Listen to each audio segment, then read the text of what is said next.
북한이 4년여 만에 중거리 탄도미사일을 시험 발사하는 등 새해 들어 지난 1월 한 달 동안 7차례에 걸쳐 무력 시위를 감행한 가운데 미국과 일본은 대북 협력을 더욱 강화하고 있습니다.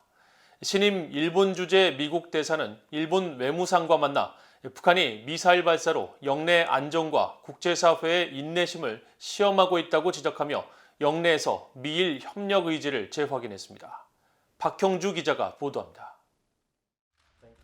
바이든 행정부의 초대 일본 주재 미국 대사로 임명된 람 이메뉴얼 대사가 1일 하야시 요시마사 일본 외무상을 만나면서 공식 업무에 나섰습니다. 이메뉴엘 대사는 이 자리에서 중국과 러시아 문제를 언급한 뒤에 곧이어 북한의 최근 거듭된 미사일 발사 문제를 거론하며 북한이 영내 안정과 국제사회의 인내력을 시험하고 있다고 지적했습니다. North Korea is testing missile capability, testing regional stability, and testing the global community's patience.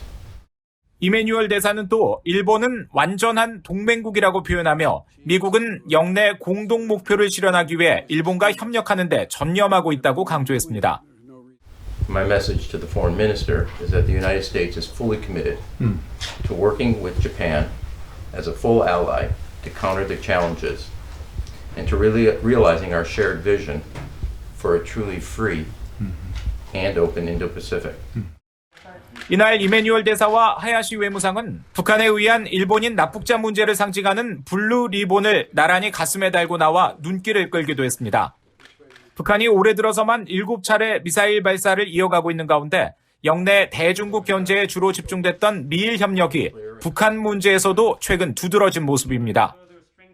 마이클 그린 전 백악관 국가안보회의 NSC 아시아 선임 보좌관은 1일 VOA에 미일 동맹에서 북한은 중국 문제에 비해 후순위였지만 이제는 북한 문제가 양국 외교 국방 당국자들의 논의를 선점하게 될 것이라고 말했습니다. 조 바이든 대통령과 기시다 후미오 일본 총리는 지난달 21일 화상회담에서 북한의 탄도미사일 발사가 유엔 안보리 결의 위반이라고 규탄하며 한반도의 완전한 비핵화를 위해 한국과 보조를 맞춰 긴밀한 공조를 유지하기로 합의했습니다. 또 북한의 핵무기와 탄도미사일 등에 대한 CVID, 즉 완전하고 검증 가능하며 되돌릴 수 없는 폐기를 거듭 촉구하는 공동성명을 발표하기도 했습니다. 북한에 대한 위협평가에서 한국보다 미국과 일본이 공유하는 부분이 더 많다는 진단도 나옵니다.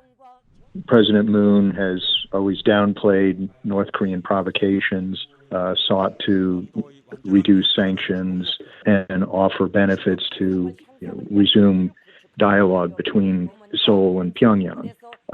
The U.S. and Tokyo don't agree with that approach, so I think it's only natural that the U.S. and Japan are coordinating closely on responses. 이런 가운데 바이든 대통령은 오는 5월 하순쯤 일본에서 열리는 쿼드 정상회의에 직접 참석하고 이를 계기로 한국을 방문하는 방안을 조율하고 있다고 일본 언론들이 보도했습니다. VOA 뉴스 박형주입니다.